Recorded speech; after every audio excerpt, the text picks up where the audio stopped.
Hello friends, good morning. I welcome you all. My name is Akash Sanjay Kobragade. I am a coordinator at Karunyakara Institute of Dalit Knowledge and PhD scholar at Delhi University. Karunyakara Institute of Dalit Knowledge is founded by Professor Dr. Leela Karunyakara sir, and his idea behind the institution is to provide academic space to scholars, social scientists, doctors who are engaged in the field of Dalit studies and the related branches. Karunyakara Institute of Dalit Knowledge today having its 14th lecture. This lecture is a part of a series which we started on 14th of April 2025 on the occasion of Dr. Babasaheb Ambedkar Jayanti. Professor Dr. Leela Karunyakara sir going to chair this session, and he will be going to chair this session. Now I request Dr. Darshana Mishram to introduce and welcome our chair, Professor Dr. Leela Karunyakara sir. Thank you, Akash.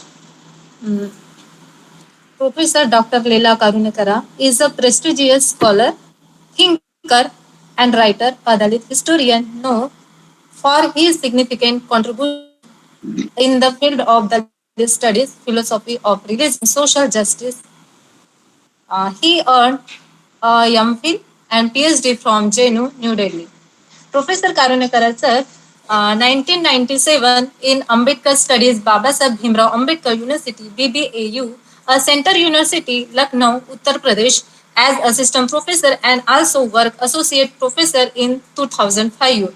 After that, he holds senior faculty roles at Mahatma Gandhi Antarashtriya Hindi Vishwavidyalaya, Wardha, including School of Culture, Dean, and briefly acting Vice Chancellor in 2023.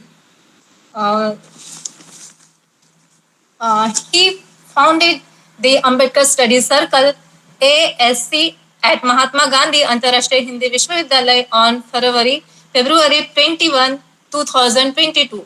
To promote discussion on Dr. B.R. Ambedkar writing and speeches, he also established a group called AMBEDKAR'S and on December 6, 2022. He authored a book, History of Dalit Identity, which addresses the origin and meaning of the Dalit. His YouTube channel, Dalit Knowledge, founded by him, aims to build a Dalit intellectual community. As the university visionary founder of the Karunyakara Institute of Dalit Knowledge, he has been instrumental in advancing Dalit knowledge studies and fostering intellectual dialogue. Please welcome Professor Dr. Leela Karunyakara sir to guide us in his inching session. Thank you. Please join us. Thank you, Dr. Darshana. Today we get a very important person to deliver a lecture, and I request Dr. Smita Bhagat to introduce and welcome our key speaker. Thank you so much, Akash. It's an honor for me to give an introduction of such a great academic hero.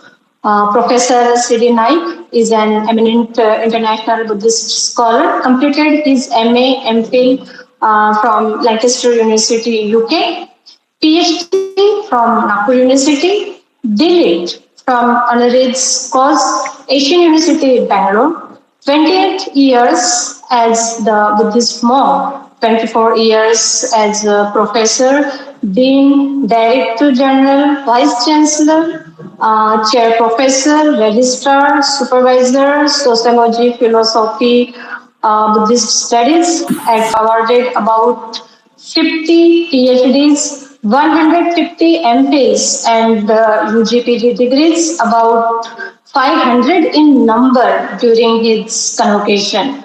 Toured 14 countries, wrote scores of books, many research papers published. Disciple of Bhadanta Ananda Kausalyan, presently residing in Indore as RTD person, engaged in literary works. This is the short and brief introduction of today's honorable guest. I heartily welcome you, sir. Thank you so much. Thank you, Dr. Smita. Professor C.D. Naik are going to deliver his lecture on Ambedkar's perception of Buddhism. So I request Professor C.D. Naik sir, please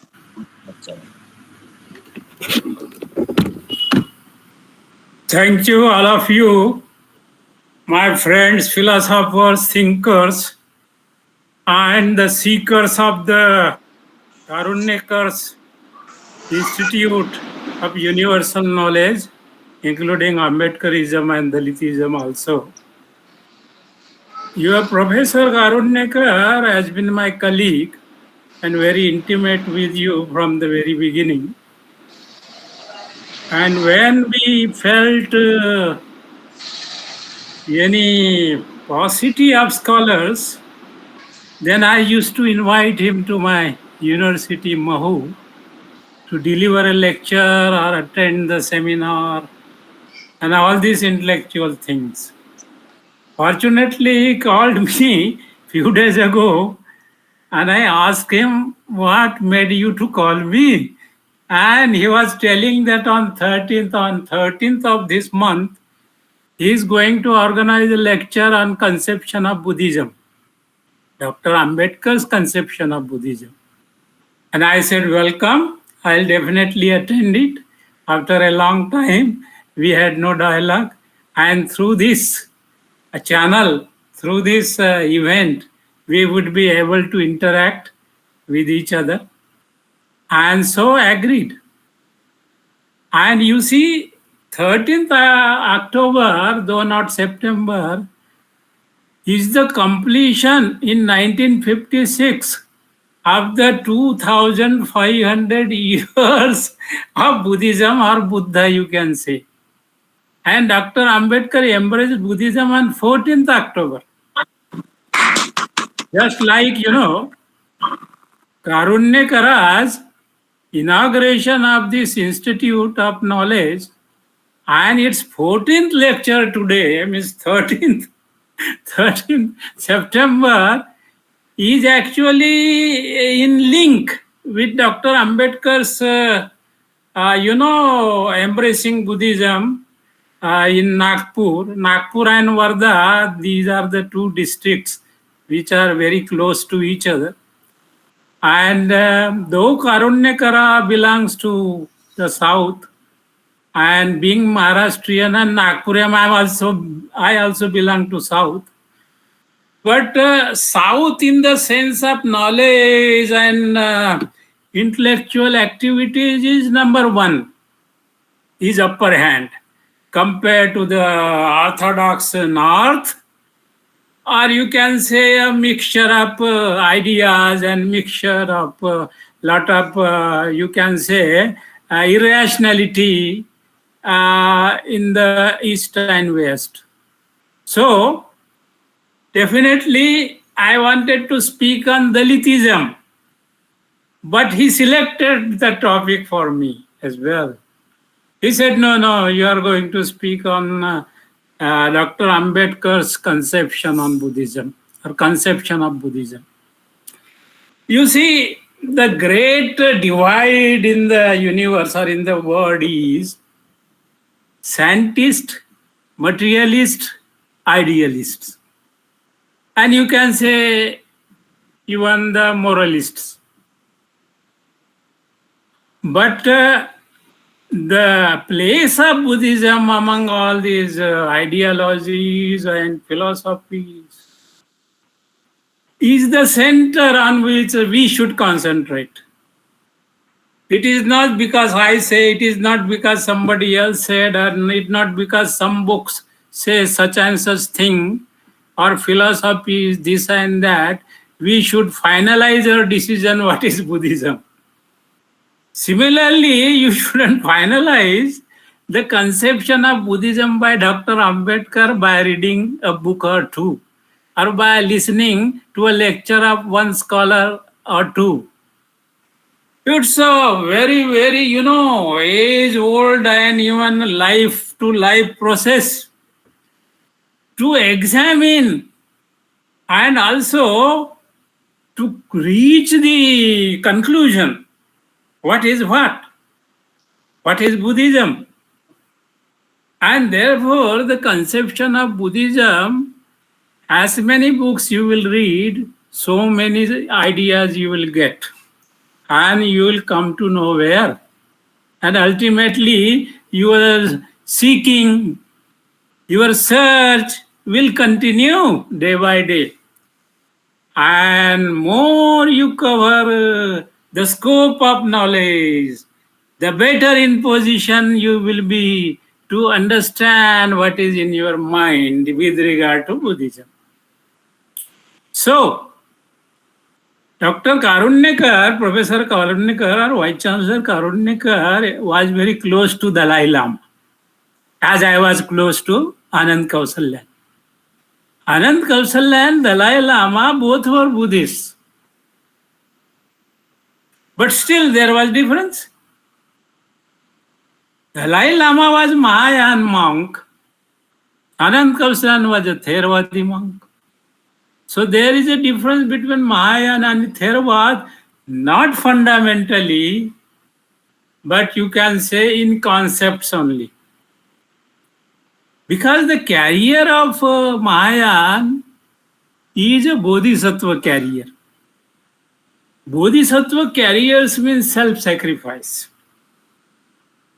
And the carrier of a Theravadi monk is also self-sacrifice. And therefore, Mahayana itself doesn't mean sacrifice. Mahayana means a great vehicle. Theravada means the orthodox Buddhist or traditional Buddhist or original Buddhist. If there is origin, then only the stream can flow. If there is a stream and there is no origin, how can it happen? No stream can happen without the origin of the stream. Theravada is the origin. You call it Jnana, you call it Theravada, but it's the origin. And origin is most important thing in the stream.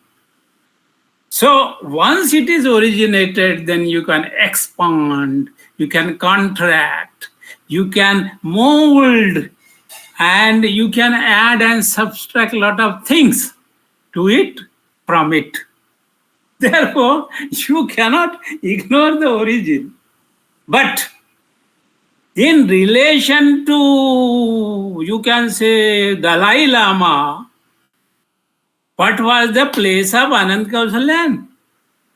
And in relation to Anand Kausalya, what was the position of Dalai Lama? They loved each other so much that when there was a celebration of birth anniversary of Kausalya, Dalai Lama could not forget to attend it, and he stayed at Buddha Bhumi with him for a long time, and they had a philosophical, friendly discussions, intellectual discussions, Buddhist discussions, so to say, and non-Buddhist discussions also. So, the relationship between Mahayana personality and Hinian scholar is the central point, not the words Mahayana or Theravada or Hinian. The essence is the relationship. The relation itself determines what kind of ideology, what kind of philosophy, what kind of career you are holding and you are pursuing with. Therefore, whether you read, there was a very good, much interesting incident with me in England.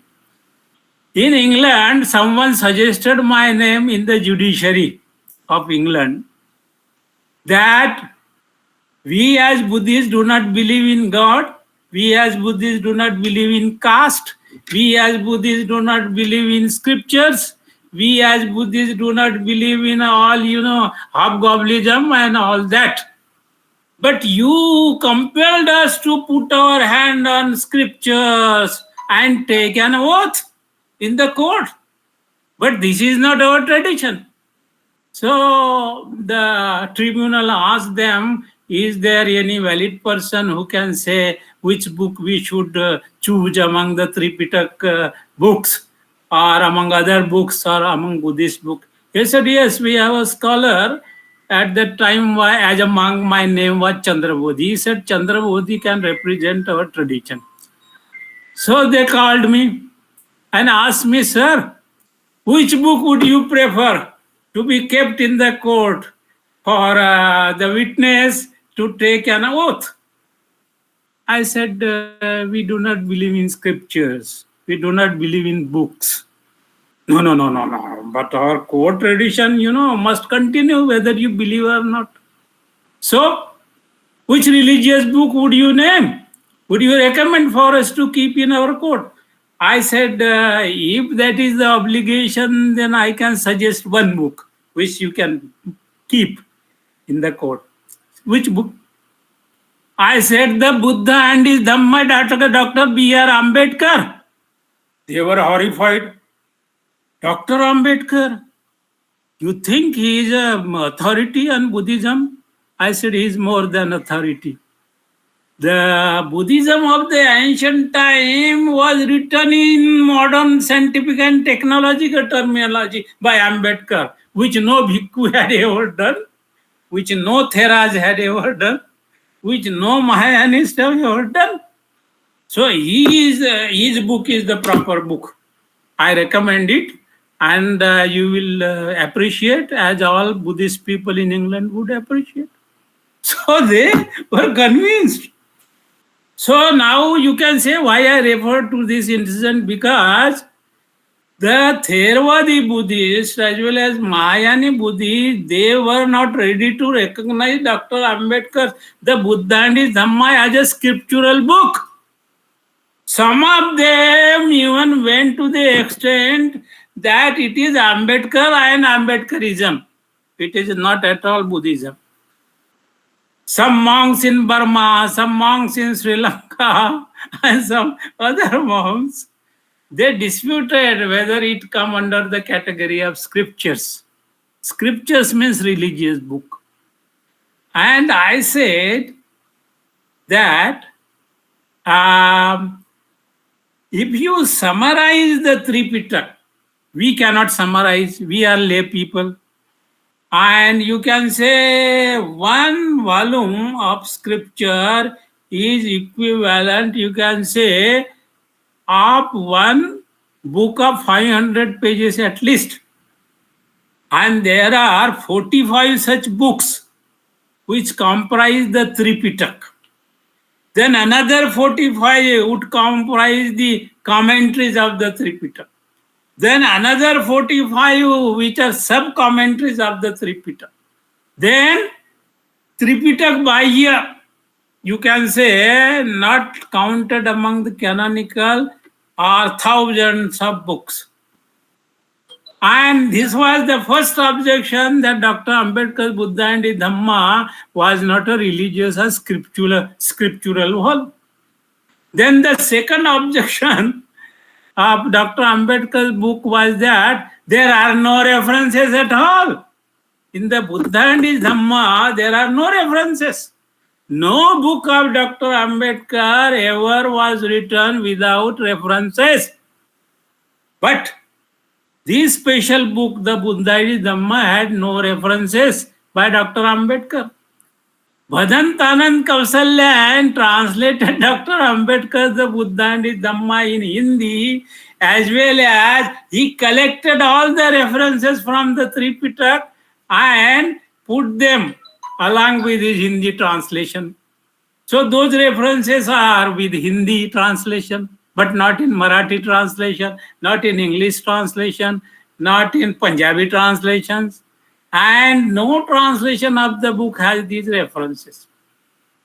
Now there is 11th volume called Government of Maharashtra Publication of Writings and Speeches of Dr. Ambedkar, and Buddha and his Dhamma was republished, as well as the supplementary of Buddha and his Dhamma of Sources and Index, written by Vasant Moon. Vasant Moon has told and also specified in that book that Dr. Ambedkar referred not only Tripitaka books like Digh Nikaya, Majjhim Nikaya, Sanyukta Nikaya, Anguttar Nikaya, Khudak Nikaya, and their volumes, their granthas like Dhammapad, Sutta Nipat, etc. But in addition to that, he studied commentaries, sub-commentaries, also Milinda Panna. Milinda Panna is not included in the scriptures. He bills. He went through, Polytech Society's books, Rhys Davids. And Thomas, he read the Life of Buddha by Thomas. So there were many Western scholars, Oldenburg, for example, Max Muller, for example, he referred to all these scholars existing at his time or before his time or during his time just to write this piece, magnum opus, the Buddha and his Dhamma. And therefore, it is very authoritative, it is very authentic, and it is a superb piece of literature which cannot be compared with any monks or any hierarchic writings on religion, because it deals not only with religion, it molds the definition of religion, it deals with science, it deals with sociology, it deals with anthropology, it deals with history, it deals with poetics, it deals with philosophy, it deals with epistemology, it deals with ethics. And therefore, this compendium of Dr. Ambedkar called Buddha and Dhamma is a great work. And therefore, I recommended it to be kept in the courts of England. And today, our topic, Dr. Ambedkar conception of Buddhism. So you are aware that in the introduction of this book itself, Dr. Ambedkar said, I do not agree with the traditional view that Siddhartha Gautam renounced his regality or royal place and took renunciation because he encountered the diseased person, the old person, the sick person, and the renunciator sannyasi. And the time when he renounced his regality was when he was 29 years old. Dr. Ambedkar questioned, how is it possible that any person during his lifetime, up to he becomes 29 years old person, cannot see any dead body, cannot see any sick man, cannot see any sannyasi, and therefore Siddhartha also during his time saw all these events, and therefore it cannot be the cause of his renunciation. Now Anand Kausalyan philosophized this like this. He said, the law of gravitation discovered by Newton. So one can ask, didn't Newton see apples falling from a tree during his lifetime? He must have seen, of course. So therefore, the moment when he saw the apple falling, at that particular moment, he was enlightened to discover the law of gravitation. Earlier also, he saw the apple falling, but at that time, his vision never changed. He stuck to the old ideas. But when at that particular moment he saw the apple falling, so he said, the mass of the earth caused the apple to fall on the surface of the earth. Similarly, the mass of the sun caused the earth to revolve around it and rotate around itself also. The mass of the earth caused the moon to revolve around the earth. This is the law of gravitation. And therefore he said, Siddhartha renounced his homely life not for these reasons. But there is another reason why he renounced. He renounced because there was dispute between Sakyas and Koliyas. And they were fraternities. Sakya fraternity and Koliya fraternity, they had a common lineage. And there was a river Rohini flowing between them. And there was a dispute over the water of that Rohini river. So turn by turn, they used the water of the Rohini, but once so happened, when Siddhartha was the member of the Senate of the Sakyas in Kapilavastu, they overused it and there was trouble between the servants. And therefore the question was raised in the Senate of the Sakyas that we must finalize the situation by resorting to the war. So the war arose between Sakyas and Koliyas, but Siddhartha was not in favor of war. He said, one side keep the blood, other side keep the water. Which is more valuable? Please tell me. Water or blood? So why do we shed blood for the sake of water? When blood is so important, give importance to blood. So you both Shakyas and Koliyas are brothers, and you should not shed each other's blood for the sake of water. It can be amicably resolved. The problem is resolved between yourself if you go peacefully. But the Senapati of the Shakyas, he said, no, you are coward, you are a frightened man, you cannot do justice to us, and we are Shakyas, we are Kshatriyas, we cannot retreat, we cannot go back from our stand, we must fight. And therefore, as a punishment for his not favoring the decision of Senapati or the Shakyas, he was given three options. Either the confiscation of the property, or dismembership, or renunciation. And Buddha chose the renunciation. He said, okay, please do not do any harm to my parents or to my families or to my relations.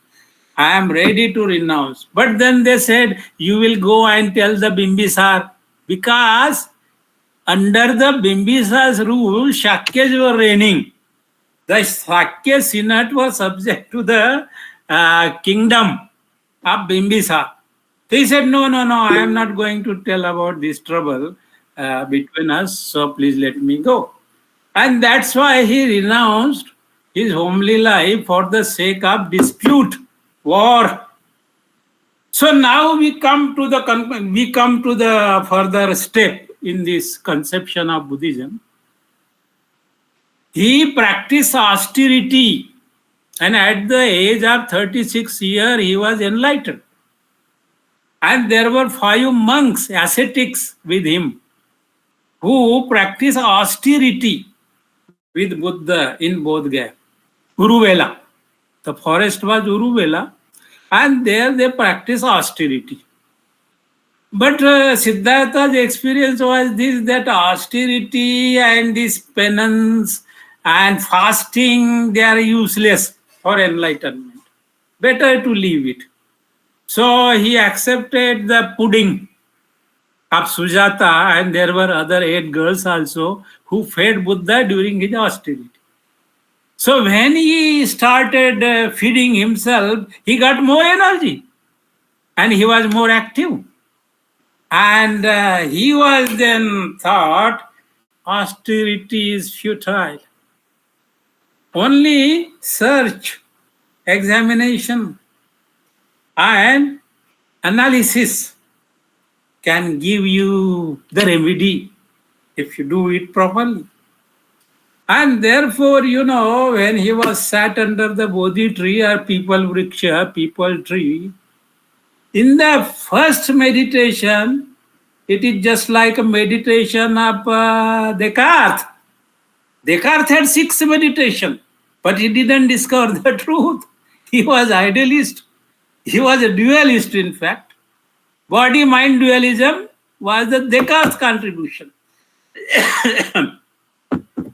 When Siddhartha became Buddhist, in the first meditation, what he found was he recollected all his past and experiences in the past. In the second meditation, he observed the status of the world, status of the humanity, status of the issues, status of the problem. And the third meditation, he found the law of causality, pratitya samutpa. In Pali, we say it, law of dependent origination. And that enlightened him. Oh, this word, and he was not prepared to make known his knowledge or his truth to the world because he was frightened that after such a long struggle, I have got this enlightenment, and the people who are involved in a lot of complexities, problems, they are not in a position to understand. But then in the name of Brahma Sampati is not a god, he is a human agency. And Brahma Sampati encouraged Buddha that there are certain people, all are not fools in the world, all are not intellectuals in the world. There are some moderate people also, and there are some human beings also who can understand your teaching and they can become enlightened. So he started teaching. His first sermon was at Sarnath, Mrugadai. As my first sermon to you is here. I am in Indore, you are in Wardha. So this first sermon on conception of Buddhism is taking place here. So that first sermon was in fact the wheel of the law, which Samrat Ashok followed and which is printed on our national flag also. So the identity of India is this wheel, Buddha's discovery. Is there any flag in the world? Is there any country in the world which holds the discovery of Einstein or discovery of Darwin or discovery of Descartes or discovery of Kant or discovery of Aristotle or discovery of Plato as the symbol of their national identity? There is no country, there is no flag as such.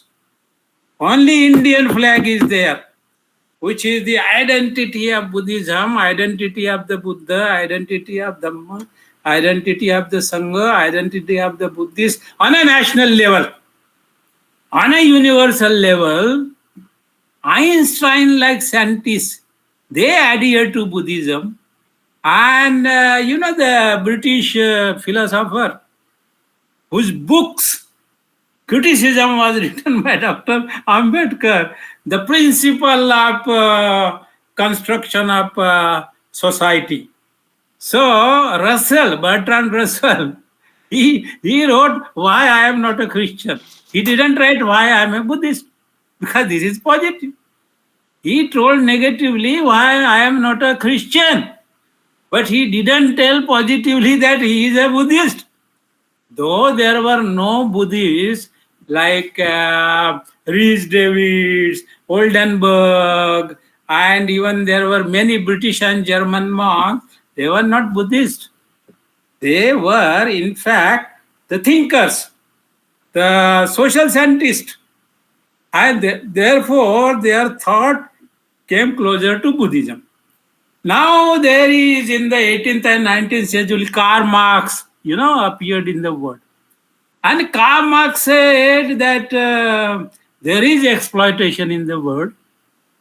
Buddha said there is suffering in the world. Karl Marx said class struggle. Buddha said self-sacrifice. Now these are the two methods, class struggle or self-sacrifice, exploitation or suffering. As far as Ambedkar went, he said exploitation and suffering one and the same thing. Buddha never liked poverty. In fact, he gave the example of Ananda, the disciple of the Buddha.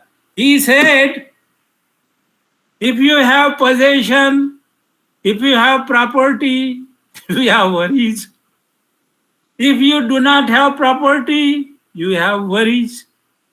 People in debt are worried. People with plenty are worried. So, whether you increase your quantity of food, instead of 4 rotis, you ate 8 rotis. So what will happen? Will it give a qualitative change there? No, your stomach will ache. Your mind will be drowsy. See effect. More quantities, more quality, that is not a niyam. That is not a law. That is not the rule. So the method of Buddhism, Ambedkar said, is persuasion method. You cannot kill your opponent because they disagree with you. I agree to disagree. Doesn't mean that you should kill me. So you destroy the private property, Buddhism is with you. But you destroy the owners of the private property. That is the objection of Buddhists or the Marxists and communists. And therefore, methodologically speaking, Marx methodology is extreme. Whereas the Buddhist methodology is scientific, moderate, peaceful, persuading. And this is the knowledge methodology. If Karunyakara is running any academy or institute of knowledge, did he preach you the class struggle? No.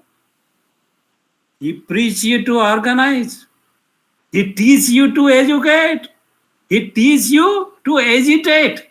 He teaches you to organize. But he never taught class struggle, fight among yourself, to get training of class struggle. This is not the teaching of Karunyakara. Though he runs the institute, though he runs, network, but his teaching is like this. And therefore, Dr. Ambedkar said in his Kathmandu speech in 1956 that it is not enough that there is a Buddhist society of India in India, but there should be a Buddhist society of the world also. So he was after the foundation of World Buddhist Society. And therefore, he attended actively the World Fellowship of Buddhist Conference in Burma, the World Fellowship of Buddhist Conference in Sri Lanka, and also he attended politics. He Buddhismized the politics, ethics, science, materialism, idealism, philosophy, ethics. And he told the crux, the essence of Buddhism. What is the essence of Buddhism? If you go read Tripitaka but do not understand essence of Buddhism, what is the use of you reading all books and all the treasure of books if you do not understand the essence? Ambedkar said the essence of Buddhism is middle path, the Eightfold Path. And one who practices Eightfold Path, he realizes, he experiences the Nibbana here and now during his lifetime. Wait not for moksha after death. There is no moksha and there is no wait. And therefore, dialectical materialism means, dialectical means changeful. Materialism means matter. Dialectical materialism, in fact, is contradiction. If it is changeful, then it cannot remain same for 2 consecutive moments. And if it is materialism, then the quantities will change the quality of the matter. For example, milk, curd, So these are the two things. And therefore, mind, body, these are the two things. But Buddhism did not discuss milk and curd, mind and matter. It discussed only relation. Tell us the relation between mind and body, between matter and mind. If someone asks what is matter, it doesn't matter. If someone asks what is mind, never mind. So this is the flight from the issue. You do not want to face the issue. You said, never mind, it doesn't matter. Tell me the answer. What is mind? What is hen? What is egg? First egg or first hen? This is the issue. And if you say, never mind, doesn't matter, it is a flight from the issue. So Buddha said,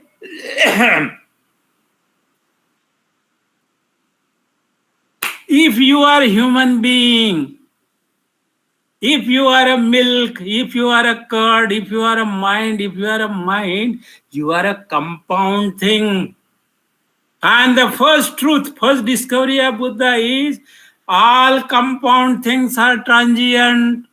According to materialist, matter was before, matter was first, and then it evolved into mind.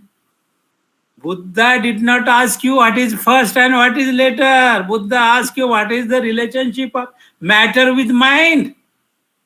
And if you say quantities make changes in the matter itself and mind starts, mind begins, you accept Buddhism that because there is a difference in quantity, there is a difference in quality.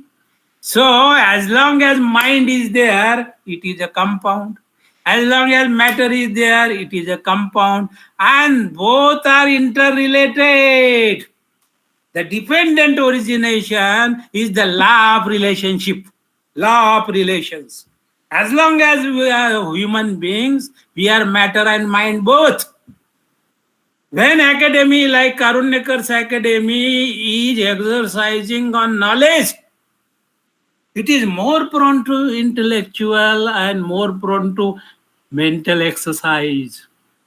When this academy is working on the field study, they are more prone to matter, more prone to practices, more prone to physical exercises, physical exertions. But you cannot separate physical exertions from the mental activities. Mental activities is a culture. Physical activities are the efforts. But more and more physical activities will give rise to higher and higher culture. Higher and higher culture will give rise to higher and higher civilization. So there is a direct relationship between Buddhism and non-Buddhism, between Buddhist and non-Buddhist world. So if you are living in the world, you are living in the compound of Buddhism and non-Buddhism, of Buddhist and non-Buddhist. Dr. Ambedkar, therefore, based on these realities and discoveries, accepted democracy as a way of life. Why democracy? Aristocracy failed. Totalitarianism failed. Dictatorship failed to govern the world as friendly and intellectually and as peacefully as possible. Therefore, he said democracy is a way of life. Democracy gave you three principles: liberty, equality, fraternity. These three things equal to justice. And what is liberty? Liberty is nothing but, you see, freedom. Freedom of thought, freedom of expression, freedom of choosing job, occupation. Caste is static. In diametrical, it is opposed to change. Soul is static. It is opposed to change. God is static. It is opposed to change. And therefore, you are talking about materialism and accepting behind it, hidden by it, underneath the status quo. You have to kill that status quo if you want to survive as man, if you want to survive as philosopher, if you want to survive as the Buddha, if you want to survive as Dr. Ambedkar. You have to kill the God. You have to kill the soul. You have to kill the caste, and therefore establish the democracy with the principle of the Buddha. So, what is the identity of India today? The identity of India today is the wheel chakra, wheel of Buddhism. And on the coins, 4 fearless lion heads. And also Dhamma Chakra Pavatanaya is written in the parliament on the seat of the president. And you see, there is no flag in existence which bears Buddhist symbol as the national symbol, national identity. Therefore, conception of Buddhism by Dr. Ambedkar is the humanity concept, is the universal concept. And therefore, writers in America, writers in Europe, they dedicate their books not to their parents and their relatives or their friends. They dedicate their book to Dr. Ambedkar because he gave to the world the humanist constitution, the humanist document with the directive principles, values of fraternity. Only fraternity can save us from judicial injustice. Because fraternity is relationship. If friends are moderate, extreme, fraternity makes them cool. If democracy is violent, if democracy is irrational, fraternity will make liberty and equality balanced and friendly with the method of persuasion. And therefore, Dr. Ambedkar's conception of Buddhism was far superior, far excellence compared to the other writers' conception of Buddhism. I went through many books written by many people, but I did not understand. And also, I can understand a bit by bit what is truth. So, truth cannot be compromised. Your existence is the truth. Whether you believe in anything ideologically, materialistically, philosophically, ethically, but human being is a compound thing. It is changeful, it is dialectical, and it is not same for all the time. And therefore, as long as milk is there, there is a curd. And curd is the qualitative change of milk. If no milk, no curd. And similarly, if ignorance, your speech ignorant, your bodily activity is ignorant, and therefore your impact evil, bad. If enlightened, your speech enlightened, your bodily activities, they are guides to the others, listeners, onlookers. And result, good society, transformation of the world, transformation of the universe. So, there is a special kind of Buddhist astronomy also. There is no astrology in Buddhism, but there is astronomy. Once what happened, that two families, they agreed with the marriage of their son and daughter. And at the time of marriage, when the wedding day was there and it was going to be materialized, the party of the bridegroom thought that it would be better to consult the astrologer and seek whether the event is auspicious, whether our going to the bride's village is auspicious or not, good or not, or are there any hurdles in the way. So the Jain ascetic, it is referred in the book, they consulted. And he was thinking that these people did not come to me before they contracted the marriage. I should teach them the lesson. And he told them, oh, today is a very inauspicious day. Something bad, something very bad, worse and worst may happen. Please, you do not materialize the marriage today. And they didn't go to the wedding spot, wedding village. And the people of the bride, they waited for them throughout the night, and in the morning they said, no, they have broken the promise. We should not wait for them. And they have selected some other boy and they got their marriage there. Next day, the bridegroom party came and said, oh, you people, you are a very wrong-headed people.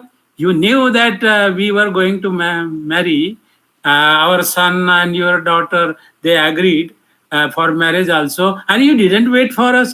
They said, no, the time was decided. The lecture was at 11:30. And I was not available at 11:30. Would you wait for me 11 days or 30 days? Neither 11 nor 30. You will, adjust, manage somehow with some another lecture. So they say we manage with some other boy and you must go back. We are not honoring you. So this incident particularly was related to the Buddha. And Buddha told the monks, Nakhatang patimanantang. Those who wait for the satellites, wait for the constellation, Nakhatta patimanantan, they spoil their purpose and task. Those who await for the good nakshatra and bad nakshatra or constellation, they spoil their purpose and their task. Your purpose and fulfillment of purpose is the nakshatra. Your purpose and fulfillment of that purpose is the constellation. What the faraway sun, the faraway Venus, the faraway Jupiter have to do with your human affairs? So, never fall in such a stupidity as being human beings. You are a compound entity. You are a compound, you are subject to change, you are subject to excel and excel to the degree of Buddha. Ambedkar said, even if you develop yourself as 5% or 10% of the Buddha, you have done a great thing and you can transform the world into the Buddhist world. So why are you waiting for nakshatras? For constellation you are waiting? That it will come and interfere in your fate? No. This is the conception of Buddhism by Dr. Ambedkar. Democracy, Buddhimized democracy. Ethics, Buddhimized ethics. Science, Buddhimized science. Science doesn't mean that you should be austere and you should look serious without having Karunyakara in you, without having compassion in you. You should run for help of the needy, though you are a scientist. You cannot just go on thinking unconcernedly. Therefore, the concern and relationship is the most fundamental tie between Buddhism and the existence.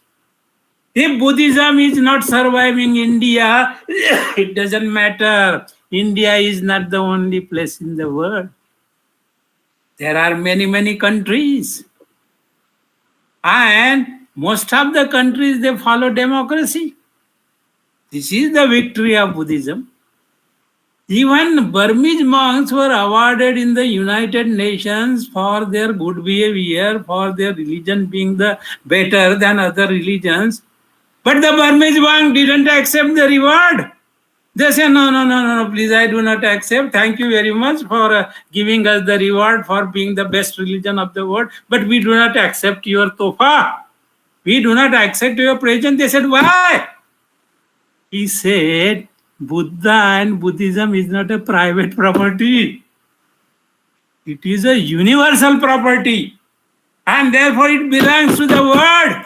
It belongs to the universe. Therefore, Ambedkar, Buddha, and Buddhism is not a private property of any person in the world. It is a public property.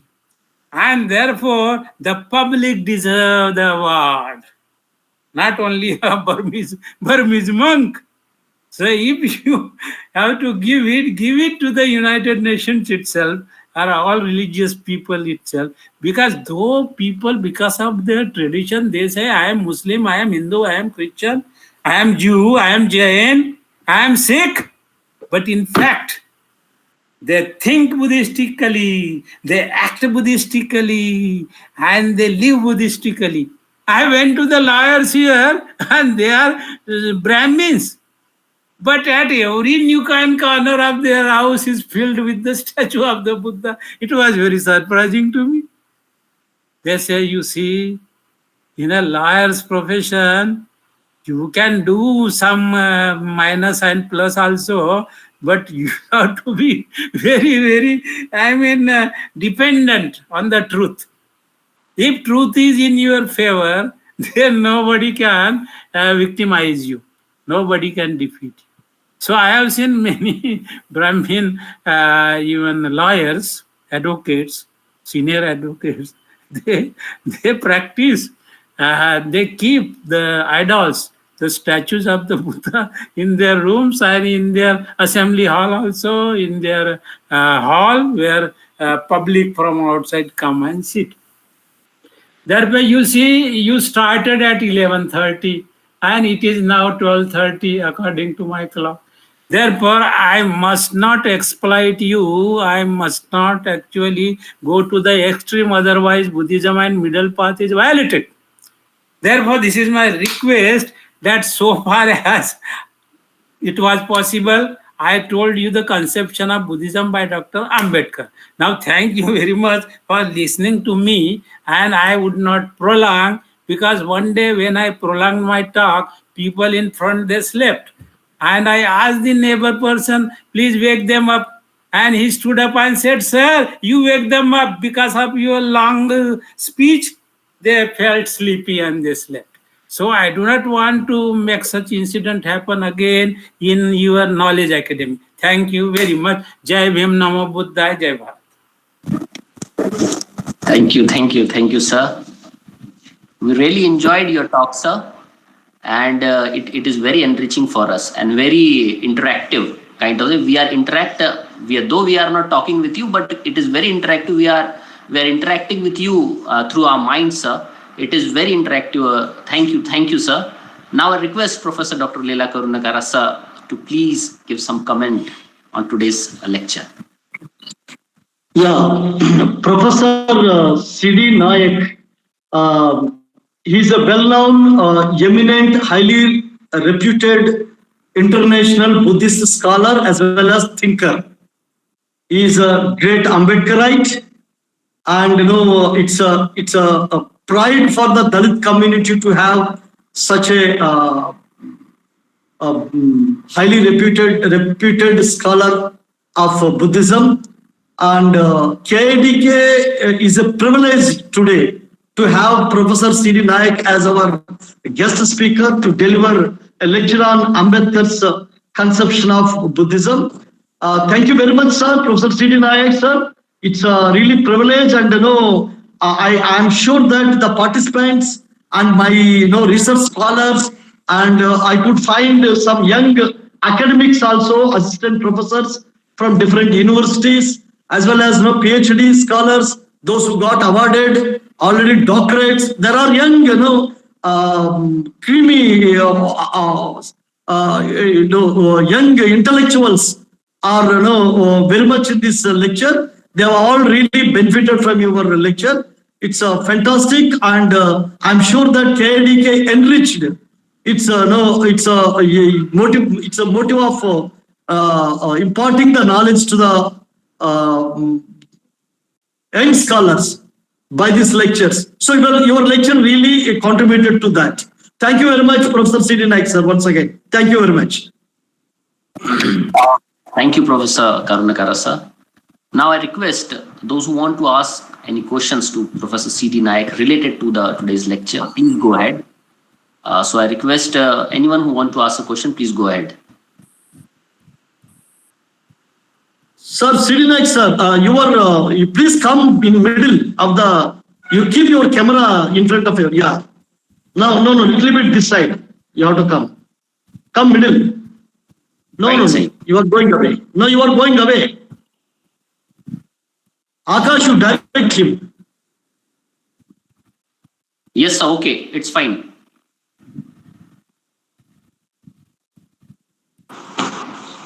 Sir, we are not able to hear you. I am asking my son to do it for me. ये ऐसा middle में करो, ये जो है ऐसा middle में आना चाहिए picture. Am I audible? 1 minute, ma'am. 1 minute.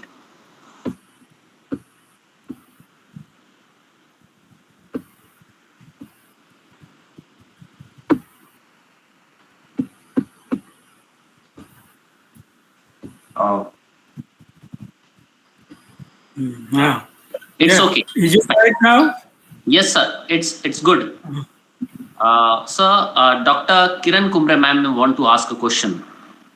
Okay. Please, Dr. Kiran ma'am. Thank you. Am I audible? Yeah, you are, ma'am. Yeah. Sir, first of all, congratulations, sir. Your lecture is very wonderful. And I would like to ask you 2 questions. I am Dr. Kiran Kumre. I am an assistant professor in Dalit and Tribal Studies, MGHV, Varda Central University. Sir, Ambedkar has written the Buddha and his Dhamma, but not used Bhagwan word for Gautam Buddha. But this book translated Bhagwan Buddha or Unka Dham by Bhadanta Anand Kausalyan. But I am just asking you, why is he used Bhagwan word for Gautam Buddha? What would you like to say on it? So this is your first question. What is the second question? Second question is, how does Ambedkar Navayana Buddhism differ from traditionally Theravada or Mahayana Buddhism? What is your view? So I couldn't follow you. Mahayana Indian difference, you mean? Yeah, sir. Yeah. Okay. Now No, sir. She is asking how the Navayana differs from the Mahayana Theravada. Oh, I see. Okay. Yes, better you explain me correctly. Thank you. Thank you, sir. So first, you see, after English original Buddha and his Dhamma by Dr. Ambedkar, Hindi translation was the first translation by Bhadantanand Kausalyan. And Bhadantanand Kausalyan was the General Secretary of your Vardha Rashtra Bhasha Hindi Samiti. He worked under Tandon also. And he fought with Mahatma Gandhi on Hindustani and Hindi. He took the stand of Hindi. So he was preaching Hindi among the people by saying, I allow you to abuse me. You abuse me, but abuse in Hindi. Then it is tolerable for me. This was the technique he used for spread of Hindi. And therefore, he developed Hindi and propagated Hindi like anything. Similarly, when he became a monk, he said, of the cycle of my life, I have 2 wheels, the front wheel and the back wheel. My front wheel now is Buddhism and back wheel is Hindi. So he used Bhagwan instead of Buddha because that Bhagwan is found in the original Tripitak. Bhagava, Namo Tassa, Bhagavato, Arahato. You know, in daily chanting, lay people, old people, Mahayan people, Hinyan people, they say Namo Tassa, Bhagavato, Arahato. That Bhagwan means the Blessed One. But Ambedkar had the objection with Bhagwan if Bhagwan meant God or Bhagwan meant imagination. But if Bhagwan meant the Blessed One, he didn't have objection because in one saying, Dr. Ambedkar said, They are the blessed who do not forget their community and work for them, who educate them and who sacrifice for them. They are blessed. You see, Dr. Ambedkar objected Bhagwan only it is used as God or non-entity or imagination. But if it is used as the blessed one, it is Dhanya. In Marathi or English, धन्य है वो लोग जो अपने कौम को नहीं भूले और कौम को लिए उन्होंने sacrifice किया. In that sense, you have to take Ananda Kausalya as Bhagwan Buddha. Second question is Navayana. You see, dialectical materialism I discussed, in which dialectical means changeful. So, Buddhists are changeful, as Christians, Muslims, Hindus, Sikhs, Jains are changeful. If God is changeful, milk is changeful. If man is changeful, woman is changeful. So, Navayana is changeful of Hinayana. Navayana is changeful of Mahayana. And also Ambedkariana will be changeful of Navayana. So therefore, in America, there is one professor, Christopher Queen has popularized this word Navayana. And there are many people who popularize Navayana. Navayana, they have not popularized for the name Navayana. They have popularized the name for the difference between ideology. But people do not differentiate it. People do not make change and make difference between Hindu moksha and Buddhist nirvana, Hindu karma and Buddhist karma, Hindu rebirth and Buddhist rebirth, or Christian no rebirth. They do not make differences.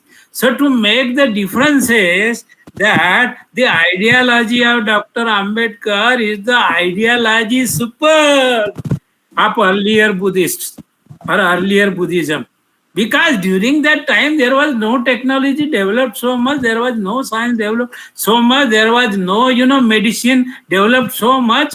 And therefore, today is the right time with all developments to define what is old in a new perspective, new terminology. That is why Navayan has nothing to do with anything abusive.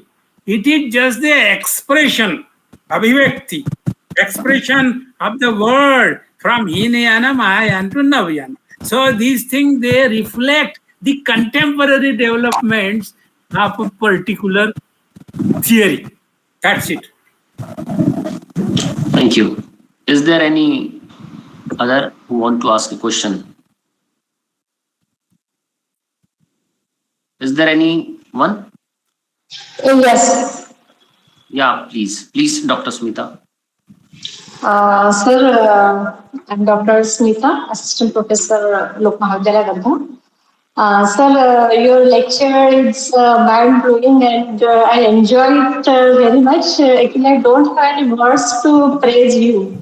Sir, there is one question in my mind that there is a Max Weber, a sociologist, and he talks about Protestant ethics concept. So I want to know that what is the difference between Protestant ethics teachings and the Buddha's teachings?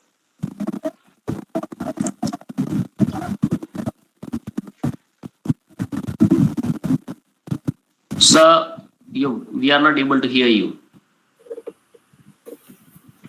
आवाज कम. Okay, sir. आवाज आ रहा है sir, अभी आ रहा है.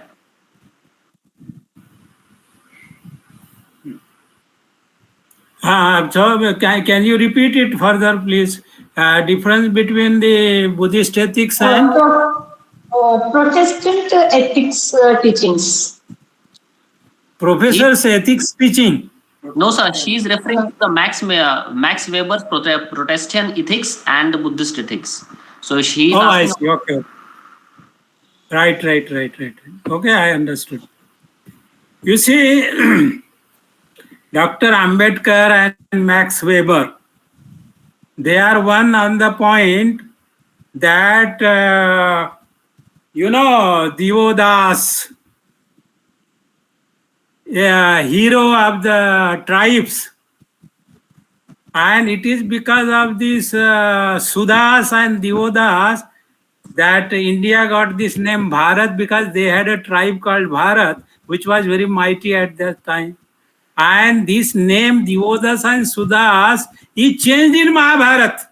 In Mahabharat, it is called Pijvan or Paijavan. Pijvan and Paijavan, they are equivalents of Sudas and Devodas.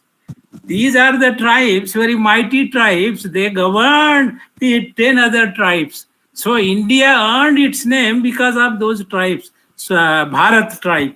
So the ethics of Weber and the ethics of Buddhism, or Dr. Ambedkar, you can say, is related not to the ideas only.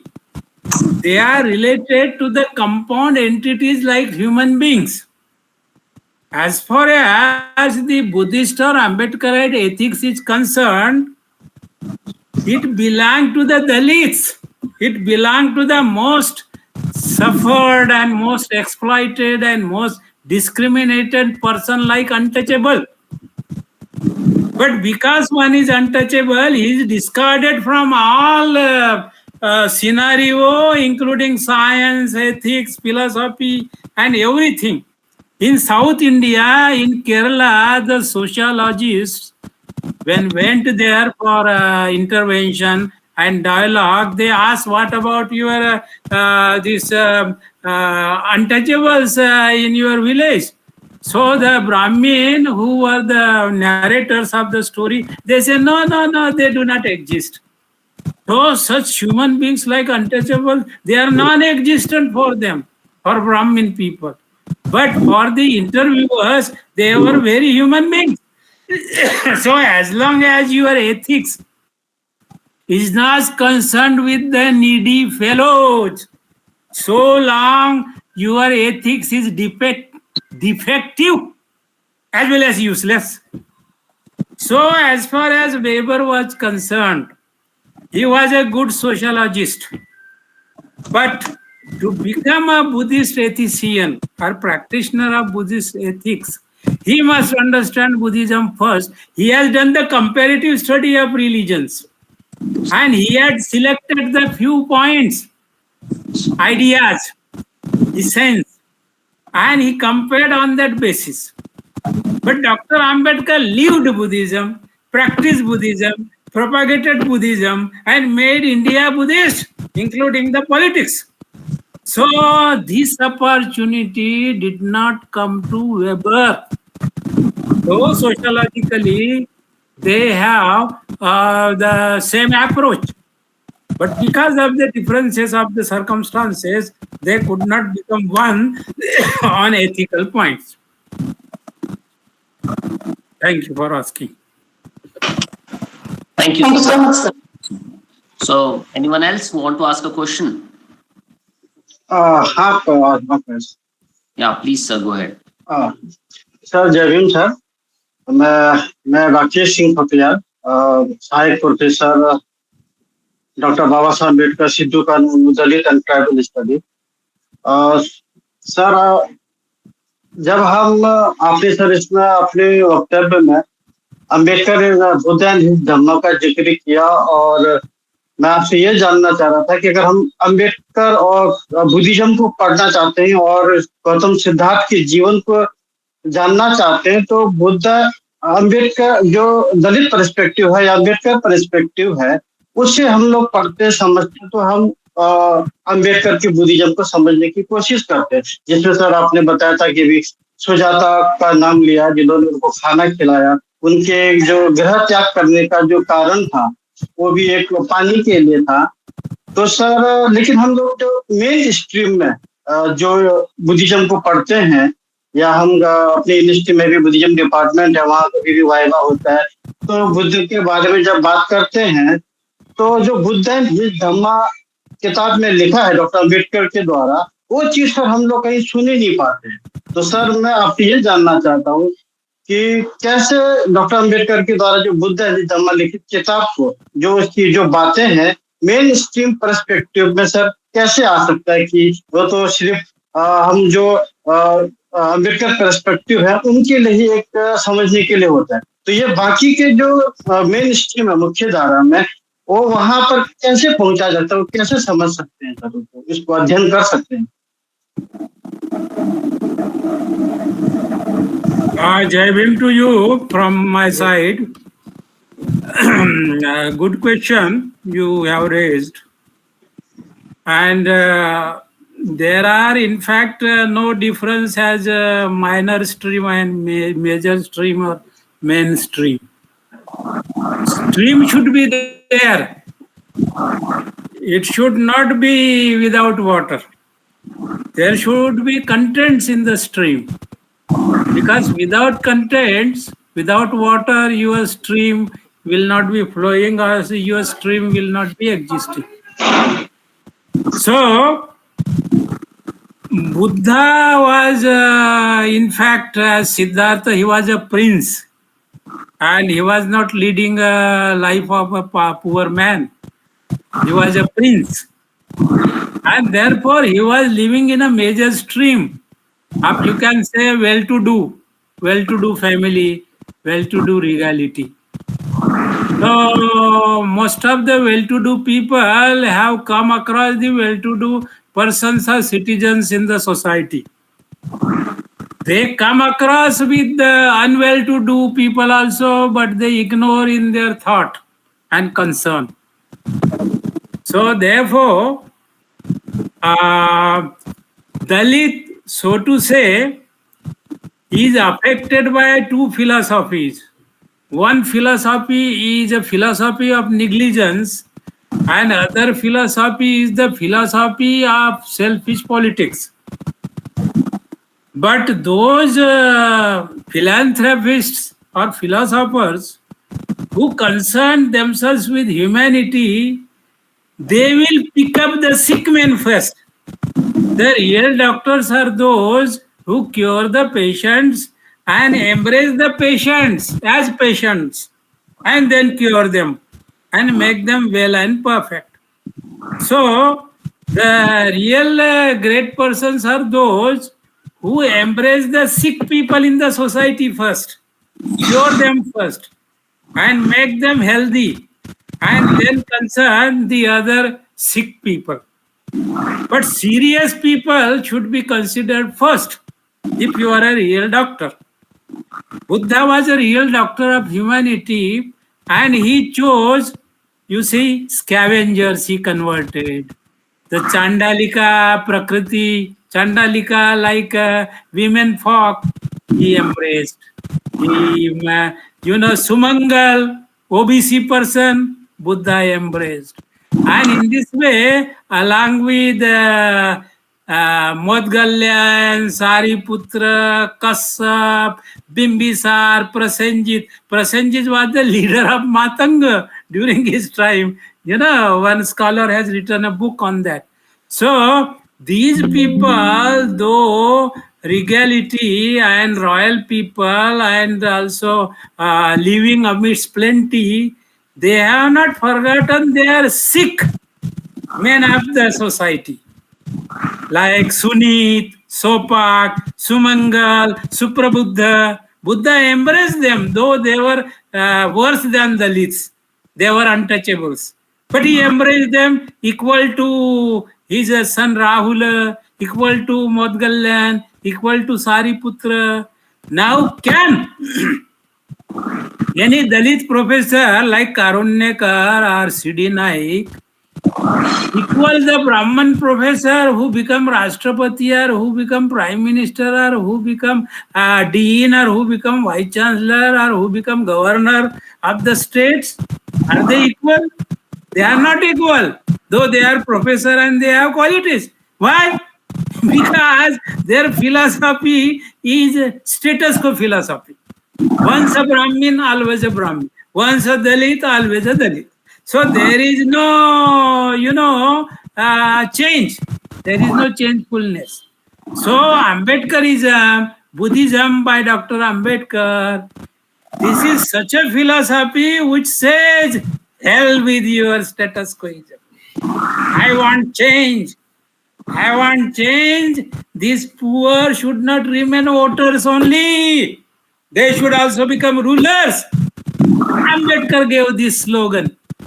He said, tell to the Shudras, tell to the slaves that they are slaves and they will revolt in the same fashion. Your philosophy, your thesis, your doctrine should be such that you should tell the sick man you are a sick man. And there will be disease spreading because of you. So they will be very conscious of their sickness. They will cure, and Buddha-like doctor, Ambedkar-like doctor will help them to cure. In this way, you, as a JVM slogan, man, you should change the society and the stream. Then only we can become ocean. If you are a drop, if you plunge into the ocean, you become infinite. So have that goal before you and change the destiny. Thank you. Thank you. Thank you. Thank you. Is there anyone else? Thank you, sir. Yeah, is there anyone else? We are going to take only last two questions. Is there anyone else?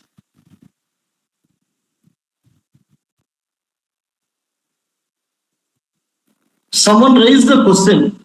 Someone raised the hand. I don't know who is that. Oh, she downed, sir. Oh, She fine. lowered down. Yeah, fine. So I want to ask a question, sir. Sir, during a lecture, during your lecture, you're talking about the physical activity and mental activity, and you give a clear difference between that. And also the word which is very attract me, that is the mental exercise is a culture. So I usually talk with Professor Karunyakara sir on this thing, that mental exercise means dealing with an academia and all this. So the community, the Dalit community, is not really in the mental exercise thing. So I just want your views on that, and how can we can differentiate the physical activity and mental culture, and how we are able to develop this mental exercise activity in Dalit community. So this is our kind of a question which come in my mind during your lecture. Yes, thank you. Your question is a very philosophical question. In fact, this is the struggle, that was the controversy between Ryle and Descartes. Ryle said that Descartes is a foolish man, though he was a scientist and he was a mathematician, because he did not know the difference between dispositional word and activity word. He said, our language is very, very important to describe and discriminate between the dispositional terms and task terms. He said, if you say that I walk, in language there is adverb. So you can say I walk slowly, I walk fast. So this is the physical activity. In physical activity, the adverb adds to the action, whether it is slow or whether it is fast. This is the performance of language. But can you say, I thought about this problem, but I thought very slowly. Then afterwards, I thought very fast. Is it in vogue in the language? Can anybody say, I thought fast, I thought slow? This nobody can understand, and this doesn't represent your mind. Mind is dispositional. And mental activities are dispositional. They are something like magnetism and electricity. Ambedkar was asked what is mind, and he said mind is nothing but a magnetic field. And what is magnetic field? Magnetic field is nothing but disposition. But electricity is a physical force. You can manifest, you can show the electricity through bulbs, you can show the electricity by wires, but you cannot show the magnetism. You can show magnetism when you believe that wherever there is electricity, there is magnetism also. Attraction and repulsion, they are the qualities of magnetism. But attraction and repulsion are expressed only when electricity is in work.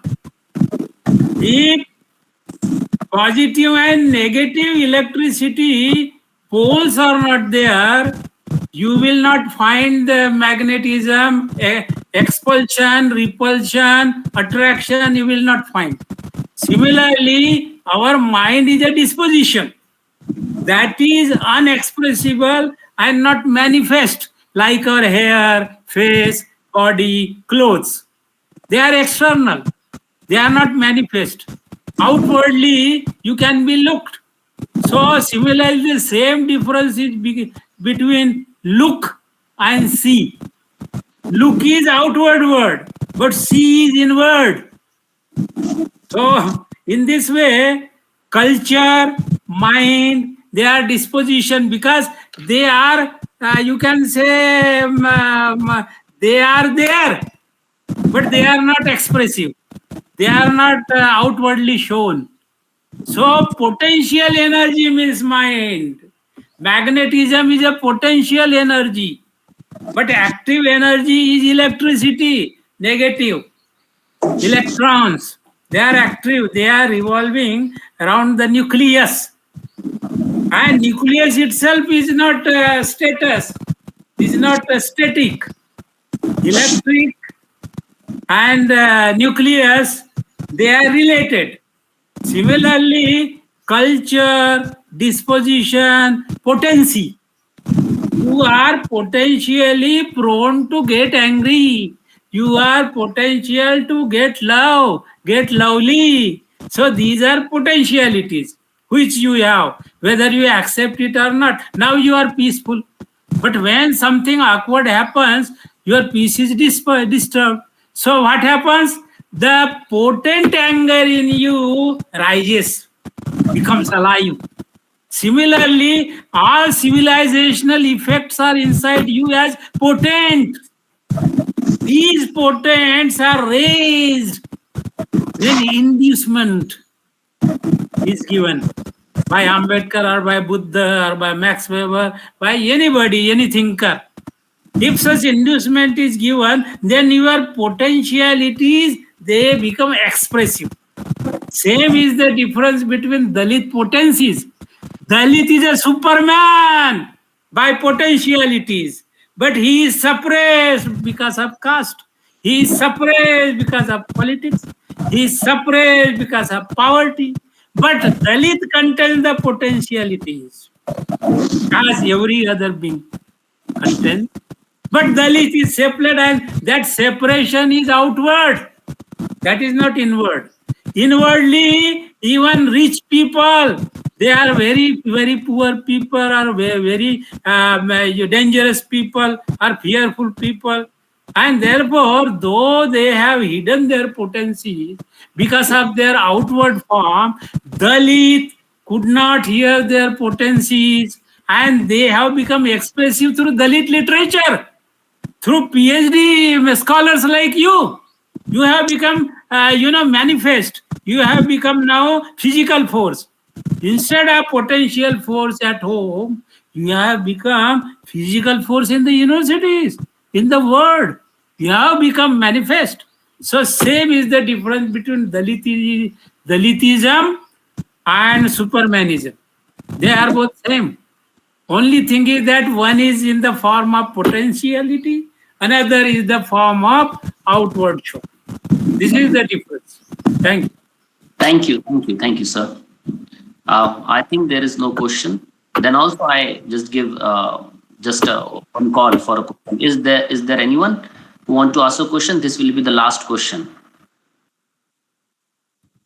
I think Shashikant has some question in his mind. Shashikant Sambodhi?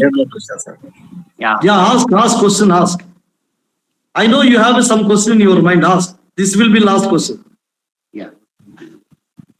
Actually, sir, I have no question in my mind at this moment. Okay. So No question is also a question. yes. He's so scared to ask you the question. Anyhow, okay, Akash, go ahead. Yeah, thank you, sir. Yeah, somebody raised the hand. Arvind Singh Vijay, you want to ask the question? जी sir, नमस्कार sir, मैं doctor Arvind Singh Vijay from doctor BR Ambedkar university Mhow. Sir, मैं एक philosophy का question था sir, जिसे बोलते हैं कि जब व्यक्ति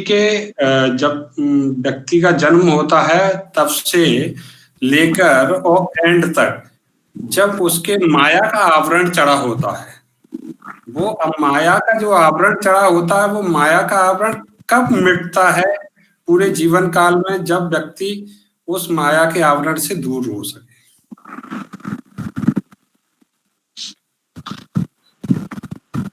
It is not a philosophical question, it is an irrational question. First thing, when you are pushing a peg in the earth and you are wearing pant or patloon, so by mistake, because you are not aware, your patloon or dhoti, whatever, also goes inside the earth. And when you rise up, you are caught there. You cannot rise because dhoti is a hurdle. So you believe that something ghost-like thing must be there because there is no other obstruction. Only a ghost there must be there, which holds me, which holds my pant, and I am not able to free myself. So in this way, you believed that there is some avran on the man. So what is that avran? No idea. What kind of activity is that avran? No idea. Just you believe that there is avran. So if you have avran of hair, I can see it, I can believe, sir, I have avran on my head of the hair, so please tell me how to remove it. So I would have suggested go to the barber, cut your hair, bald cutting. So you will remove your avran of bald. Similarly, you talk about avran, but you do not say what is avran. When you do not know what is avran, so how can you say it is avran? So first make clarity and doubtlessness. They are good qualities. So first have clarity of the avran. What is the cover? What you mean to say by avran? Then whether it is on you or not can be examined. So please check the avran first. Then you have avran. I am available here in Indore or anywhere you like. You ask me question by telephone also. Sir, I have this avran now, and this is this. This is so. This is A. This is B. So then I can answer your question. I cannot believe like you that there is avran on you, or there is any avran on any man. Okay? Thank you. Thank you, sir. With the permission of chair, I go to the last part of the today's lecture. So I request, Go ahead. So I request Shreyat Bharti to please give vote of thanks. Thank you, Akash. We extend our heartfelt gratitude to all the participants and attendees of the 14th online lecture of the Karunyakara Institute of Dalit Knowledge Lecture Series. We are deeply thankful to Professor Dr. L. Karunyakara sir for chairing the session, and eminent scholar of Buddhism, Professor C.D. Naik sir, for delivering an really enlightening lecture on Ambedkar's perception of Buddhism. Special appreciation goes to the coordinators, Dr. Sukeshni, Dr. Darshana, Dr. Smita Bhagat, Mr. Akash Khobragade, Mr. Shreyat, and Mr. Vijay for their dedicated efforts. Launched on Ambedkar Jayanti 2025, this series continues to enrich Dalit knowledge studies. Thank you for your meaningful participation. Lastly, we kindly request you to subscribe to the Dalit Knowledge YouTube channel, where this recorded session will be uploaded soon. Jai Bhim. The session is over. Thank you. So, Sir, those who thank you very much, sir, Professor C.D. Naik, sir, for joining us. Thank you, sir, and have a good day. Thank you to all. Those who missed anything in the lecture, please go and check our YouTube channel. You will find you will find the whole lecture in our YouTube channel. Please have a nice day. Good. Take care. Bye bye. We will meet soon with a new guest. Thank you.